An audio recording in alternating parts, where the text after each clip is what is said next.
अम्मा, अपनी बहुरिया को तो तुमने हड़का दिया, पर वो अगर तुम्हारी जान बचाने नहीं आई होती तो मैं कैसे नहीं आती। तुम्हारी अम्मा की आंखों में एक्सरे मशीन है, देख के ही पहचान लेते हैं किसकी क्या कमजोरी है। अरे सास ससुर ससुराल की भूखी है वो लड़की। अरे अगर फिर भी नहीं आती तो करते कुछ जुगाड़। पर तुमको बहुत पड़ी अपनी अम्मा के प्राणों की। अम्मा, तुम हमारी अम्मा हो, वैसे तुमको क्या लगता है भैया के बारे में? वो जोरू का गुलाम मानेगा? चोरू का गुलाम चोरू की मानता है। नचा नचा कर ये ही आएगी बॉस को।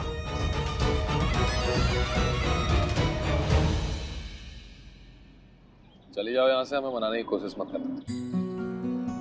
सही है, चले जाएं।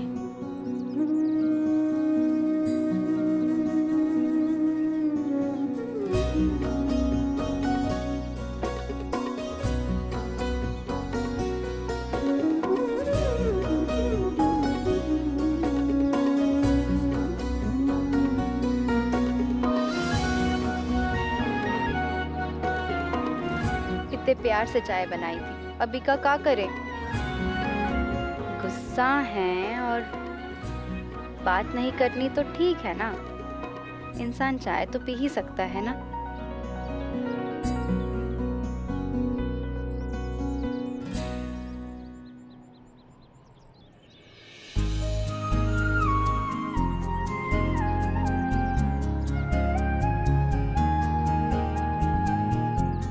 रुको,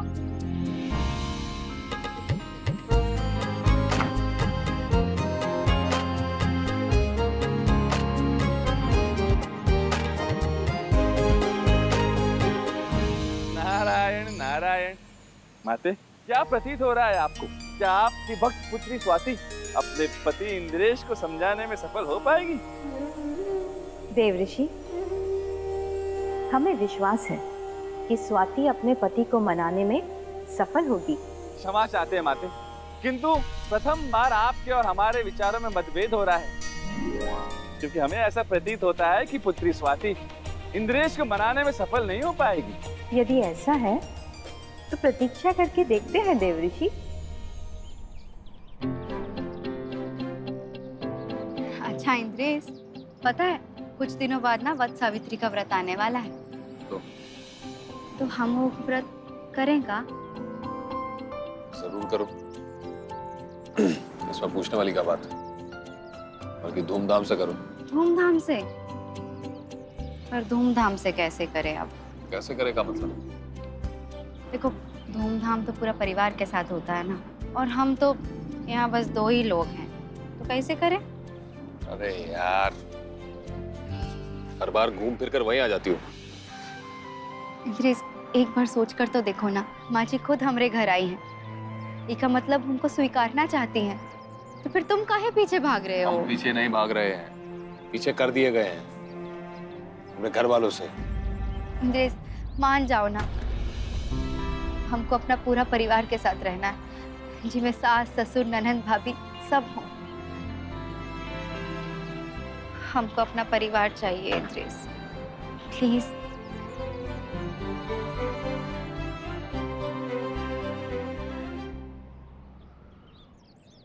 चल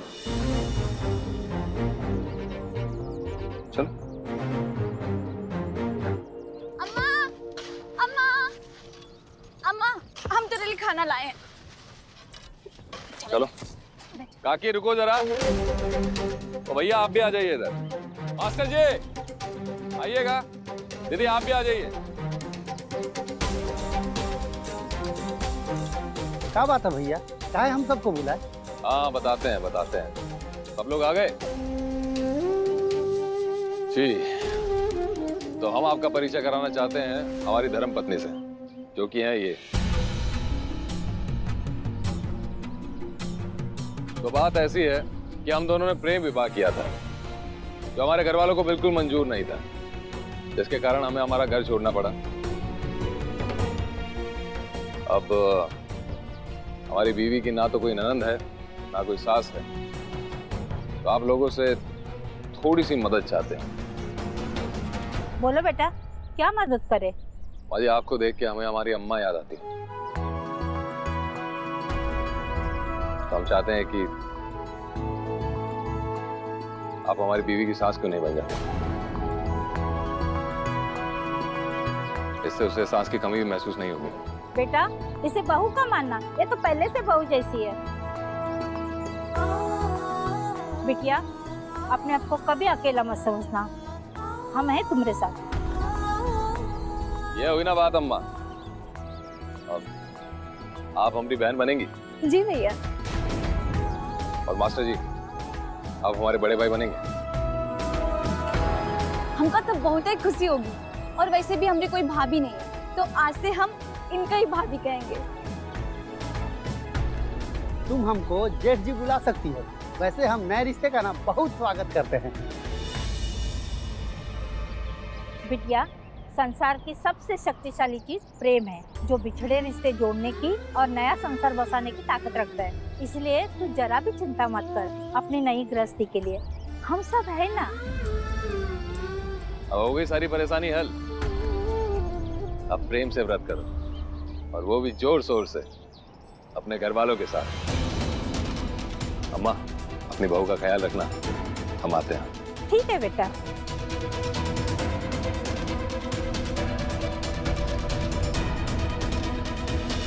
नारायण नारायण। माते, इस बार तो आप अत्यधिक आश्वस्त प्रतीत हो रही थी कि पुत्री स्वाति इंद्रेश को मना पाएगी, किंतु माते, इंद्रेश तो माना ही नहीं। देव ऋषि, आपका अनुमान सही सिद्ध हुआ। नारायण नारायण। उचित कहा आपने माते, कभी कभी हमारा अनुमान भी सही हो जाता है माते। किंतु माते, अब हमें आज्ञा दे, हमें शीघ्र ही देवी पौलमी से भेंट करने जाना है। क्या पता इस सब की संचालक वही हो। देव ऋषि, आवश्यकता से अधिक संदेह उचित नहीं है। इससे दृष्टि का विवेक से संपर्क टूट जाता है। ऐसे में रस्सी को सर्प समझने की भूल भी हो जाती है। नारायण नारायण। अद्भुत, अति अद्भुत माते। उचित कहा आपने। हम आपका ये उपदेश सदैव स्मरण रखेंगे, ताकि हमारे विवेक का दृष्टि से संपर्क न टूटे। किंतु माते, अब हमें आज्ञा दे, हमें शीघ्र ही देवी पौलमी से भेंट करने हेतु जाना है। देखे तो सही माते, वो कौन सी नवीन क्रीड़ा रच रही है। आज्ञा दे माते। नारायण नारायण।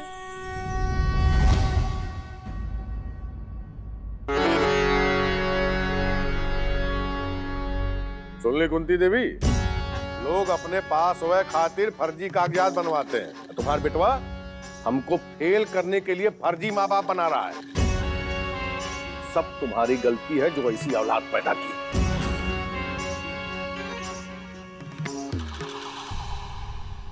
वैसे हमको याद आ रहा है, जब इंद्रसभा पेट में था तो तुम मायके गई थी ना, तो पक्का वहां भिकमंगों की फौज होगी और तुम उधार मांग मांग के खाई होगी, इसीलिए उधार के रिश्ते बना रहा है। सुनिए जी, हर बात पे हमरे मायके का दोस्त मत निकाला करिए। क्या करे, उनकी पूजा अर्चना करे। चिरकुट ससुरे दहेज का 2500 रुपया खा गए, इनकी चिरकुट बिटिया सिफारिश कर रही। वैसे एक बात बता दें कुंती जी, पहले जमाने में ना जबान देकर शादी की जाती थी, शकल तो बहुत बाद में दिखती थी। और तुम्हारे मायके वालों ने गुलाब का फूल बता के गोभी फूल पकड़ा दिया। ना अकल है ना शकल है। अरे ग्रंथों में लिखा है, औरत चाहे तो तांडव महाभारत करवा दे, तुम अपने कोक के जने को वापस नहीं ला सकी। अका हुआ उस दिन तो बड़ा पहाड़ा पड़ रही थी, हैं? सपना दिखा रहे थे कि हम इंद्रसभा को लेके आएंगे। कहाँ है बेटवा? हाँ बाबूजी, सुने तो हम भी थे। अम्मा कह रही थी कि हम उन दोनों को घर वापस लेके आएंगे और फिर चुड़ैल को खूब मजा चखाएंगे, पर पता नहीं क्या हुआ, बातें नहीं बनी।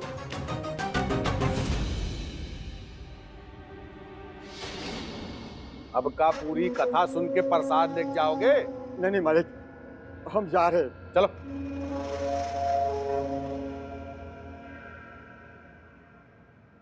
ये कुंती देवी ने आज तक कौन काम ढंगा नहीं किया है। जब से आई है निकम्मी की निकम्मी रही। जवानी में पति ने संभाल पाई, अब बुढ़ापे में बेटा। अरे आप सब तो ऐसे बरस रहे हैं जैसे सारी गलती हमारी है। सब तुम्हारी गलती है। अच्छे से परवरिश की होती ना तो परिवार टूटता और ना बेटे के साथ छूटता।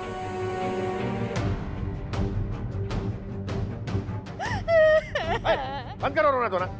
हम रो भी नहीं सकते। नहीं रो सकती। रोना है तो मायके जाओ। यहाँ हम सबको बहुत रुला चुकी हो तुम। अगर बेटे को ला सकती हो तो लाओ, और नहीं तो इस घर से निकल जाओ।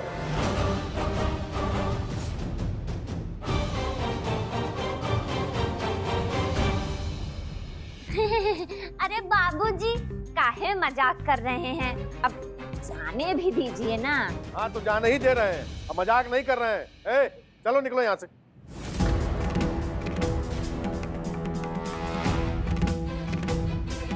बाबूजी, ये आप क्या कह रहे हैं? मतलब अम्मा ऐसे कैसे? रिंकिया, ज्यादा टपर टपर करेगी ना तो तुम्हारा भी सामान बांध देंगे।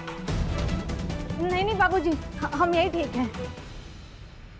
अम्मा, तुम कहो तो तुम्हारा सामान बटोरने में तुम्हारी मदद कर दे। 5 मिनट है तुम्हारे पास। अपना बोरिया बिस्तरा बांधो और निकलो।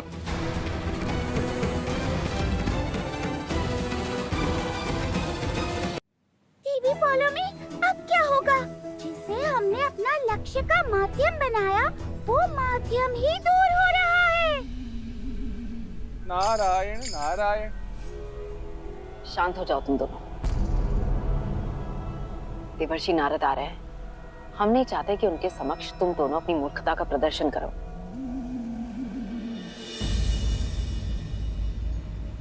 प्रणाम देवी पौलमी। प्रणाम देवर्षि। इस क्षण आपके आगमन का कारण? नारायण नारायण। अब क्या बताएं देवी पौलमी, हम तो आपको सांत्वना देने आए। अत्यंत दुख, पीड़ा, कष्ट हो रहा है हमें देवी पौलमी, ये देखकर कि आपका छल विफल हुआ। माता संतोषी के भक्त के जीवन को कष्टदायी बनाने के लिए आपने जिस माध्यम का प्रयोग किया था, माध्यम स्वयं उनसे दूर जा रहा है और आप मात्र एक मुक्त दर्शक बनकर देख रहे हैं। और तनिक देखिए अपने आप को, आपकी मंशा पूर्ण नहीं हुई, इसी कारण आप दुखी प्रतीत हो रही हैं। ऐसे क्यों देवी पौलमी? एक ऋषि में संयम होना अत्यधिक आवश्यक होता है देवर्षि। उचित कह रही हैं आप देवी पौलमी। अर्थात आपके कहने का अर्थात ये कि संयम रखने वाला कभी परिणाम को घटना से पूर्व घोषित नहीं करता। जिस कथा का परिणाम आप हमें बता रहे हैं, उस कथा का अंत अभी हुआ नहीं है। और जो बात आप हमें बता रहे हैं, वो तो ये दोनों भी बता देती। किंतु सत्य केवल वो नहीं जो ये देख पाती हैं। खेद होता है हमें ये जानकर कि आप इनके तुल्य दृष्टि रखते हैं। देवी संतोषी के प्रशंसक को इतना कम दृष्टिबोध होगा, ये तो हमने भी नहीं सोचा था। बहुत दिन सुख भोग ली इस घर में, अपना सामान उठाओ, निकले यहाँ से। इसमें हमारी क्या गलती है? गलती? तुम खुद पूरी पूरी गलती हो। बोलती हो तो गलत, सोचती हो तो गलत, और कुछ करती हो तो गलत। इसलिए अपनी भक्ति शकल लेकर निकलो यहाँ से, वरना थोबड़ा और बिगाड़ देंगे तुम्हारा। चलो निकलो।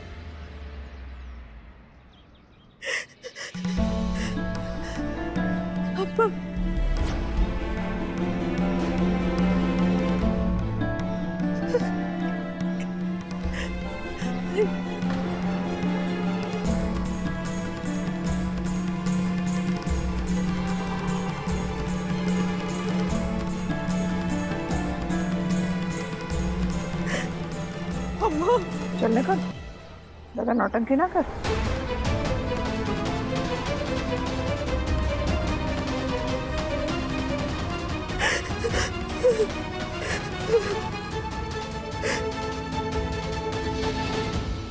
अब जा, क्योंकि जब तू जाएगी तब तेरा बेटा दौड़ कर आएगा।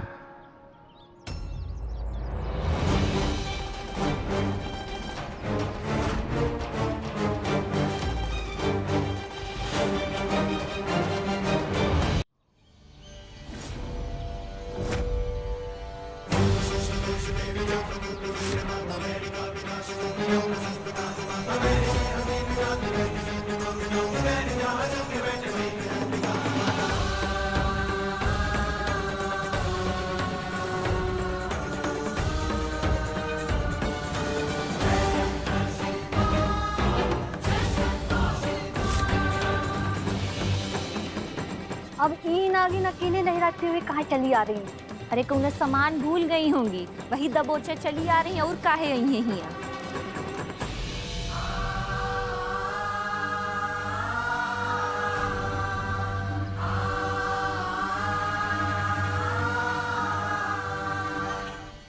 हमरा बेटवा कहाँ है? वो नहीं आए। तो तुम काहे आई हो यहाँ पे? हमारी माँ कहती है कि जब एक लड़की की शादी हो जाती है तो अपना ससुराल तभी छोड़ती है जब वो दुनिया छोड़ देती है।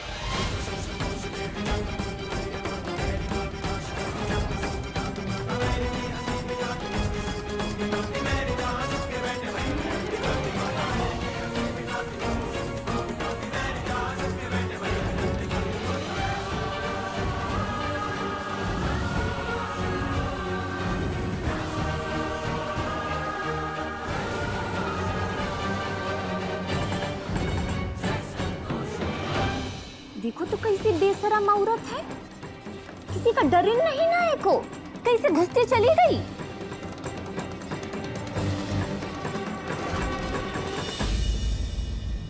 कुछ ज्ञात हुआ देवर्षि? चलिए हम आपकी दुविधा दूर कर देते हैं। हमारा छल विजयी हुआ है। देवी संतोषी की भक्त स्वयं अपने प्राण त्यागने आई है। जाइए, अब जाकर देवी संतोषी से कहिए कि आप दोनों के मध्य जो भी मतभेद रहा हो या जिसकी भी विजय हुई हो, किंतु इस क्षण उनकी भक्त पराजित होने वाली है। ये दरवाजा काहे खोल के रखा है भाई? कहाँ चले गए?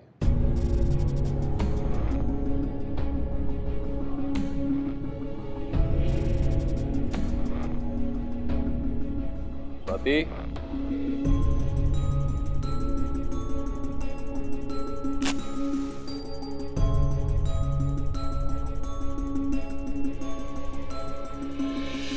इतनी रात को कहाँ चले गए?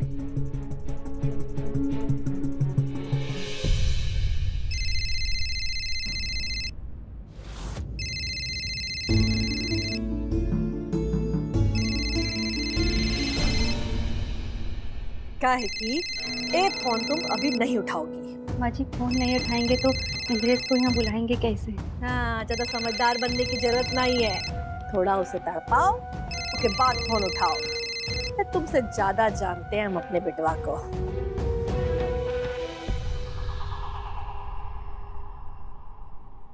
दरवाजा तो ऐसा न बंद किया है कुंती रानी ने जैसा कोनो युद्ध की योजना बना रही हो।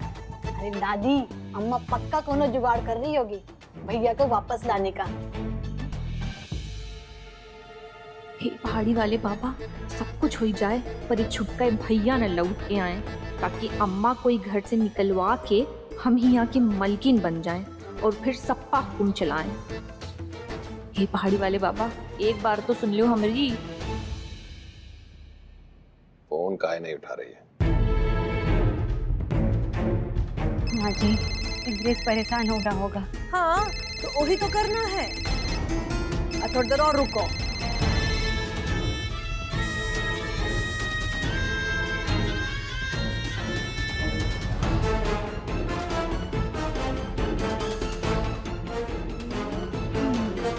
लो, अब फोन उठाओ और जो जो हमने तुमको समझाया है ना, वही बात करना।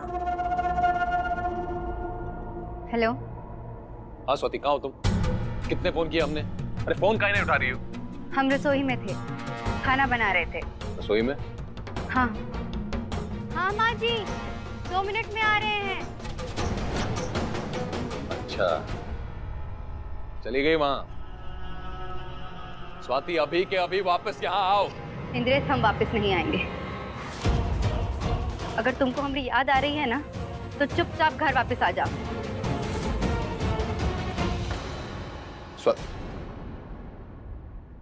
अब तुमरा ये फोन हमरा हुआ। काहे कि तुम्हारे मन में कभी भी इंद्रेश के लिए प्रेम उमड़ सकता है, और अगर तुम बात करोगे तो वो फिर घर नहीं आएगा। हैं?